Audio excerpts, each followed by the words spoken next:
What's up? Weather outside is frightful, but the gym is oh so delightful.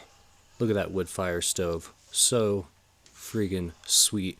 It does keep the place quite toasty, as you can see. I'm just working out here in a t-shirt, and it's probably like 10 degrees outside in this video. Granted, it does take a while to get the place heated up. Operation Cold Front, making that place a bit more winterized, is basically complete. Last little piece, a propane heater is coming. It's going to make the respiratory hazard of a wood fire stove 2 feet from the squat rack a bit less. Yeah, that seems maybe not like a really good respiratory situation. So addressed that with getting a propane stove for myself for my birthday, which is coming soon. So I'm very excited about that. Going to be 31 years old. How insane. A lot of you guys seem to think I'm in my 20s, which is, I have no idea. Maybe I got that young baby face, which I do, most certainly. I couldn't grow a beard if I slept with a Rogaine mask on every single night and put Rogaine in my coffee in the morning. It just would not happen. Wouldn't happen. So, yeah, 31 years old, living up here in this pretty friggin' sweet cabin, and squats are going quite well. As you can see, triples to death in this video, and the squats training reflecting the bench training. And I'll talk about that more specifically when we get to the bench, but right now I want to talk about the squat. Just doing a bunch of triples here, and all of these no belt 8 sets for 3 reps. I'm going to do the AMRAP on the last set. Been feeling very good lately and able to push that AMRAP near 10 reps. So the goal here for the squat is to just establish kind of where I'm at in terms of work capacity and training recovery, so I know what I can do in an individual workout with that particular movement, and kind of what that's going to be in terms of recovery, because it's been a while since I've squatted anything reasonably heavy. I'm sure many of you remember that whatever it was, 455 something, maybe squat fail when I first got up here to the cabin, and haven't really been squatting much since because I was basically a knucklehead and shouldn't have been squatting anyways. Should have been working on that rehab and recovery aspect, but no. I was like, I could just push a little bit harder, I'd be alright. No. Should have laid off, didn't, but now here's where I am, and I'm actually feeling pretty good because these are all very, very consistent, and the depth is there, and the goal is to establish just a very technically sound base to train off of. So I know that if I can get about 30 reps in 3 sets, maybe 4 sets, get about mid-30s. If I can do that with mid-300s, then a 500 squat will be very much around the corner. So taking it slow here, and this AMRAP is pretty good for me. After 7 sets of 3, so 21 fatiguing reps at the same weight, push this last set AMRAP for 9 repetitions, and all pretty good. All pretty good. Goals here when setting up is getting the upper back tight and bracing the abs by keeping my abs pulled in almost as if I was going to be getting punched. I'm not trying to do that pregnant belly pose out against a belt or anything like that.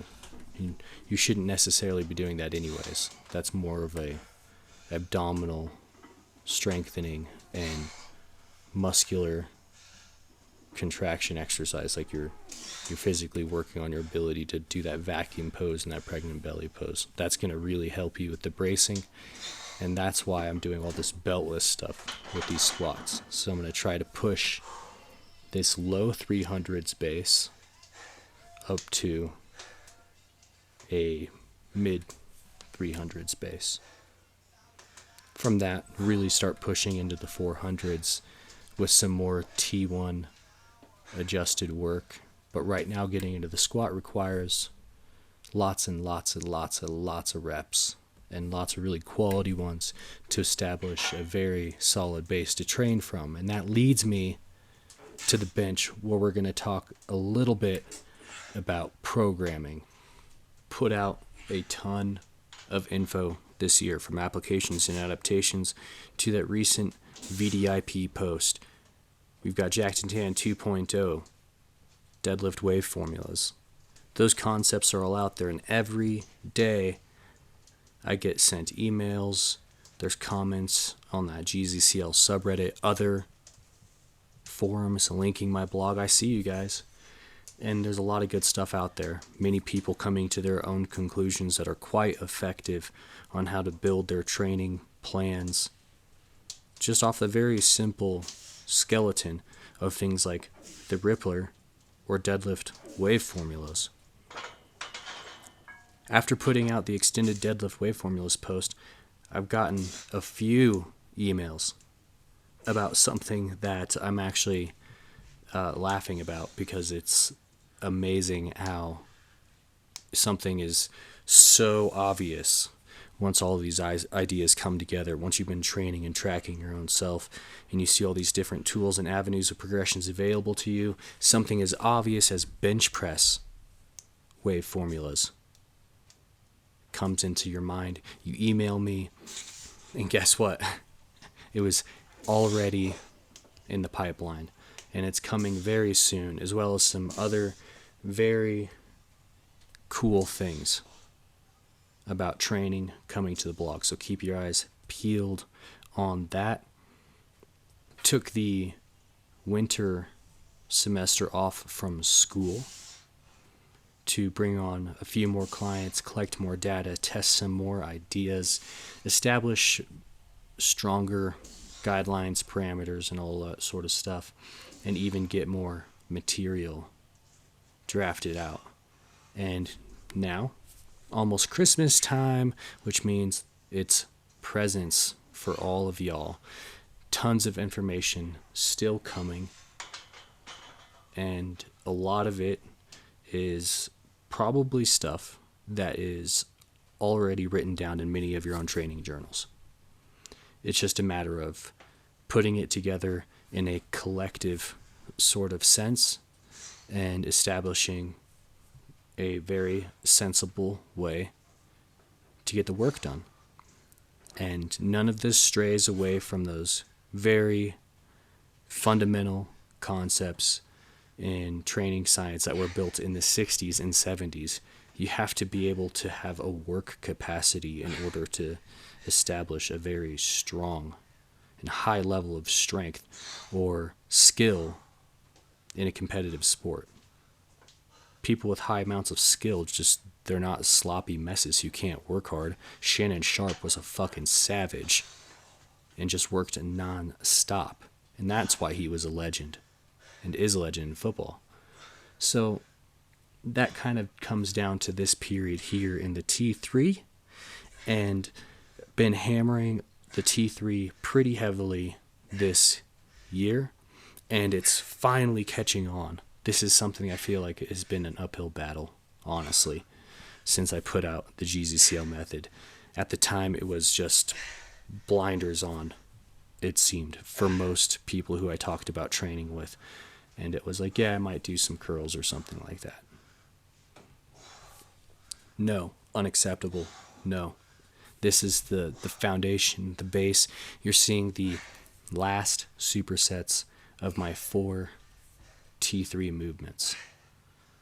So the landmine press, gonna start working this up from the T3, hopefully be a sweet T2, heavier T2, if my shoulders actually can maintain this type of thing. Like I was saying earlier, the overhead pressing, even incline pressing, a bit of a problem. Maybe it's the steepness of the press on the overhead and the scapula is getting pinned down on the incline bench.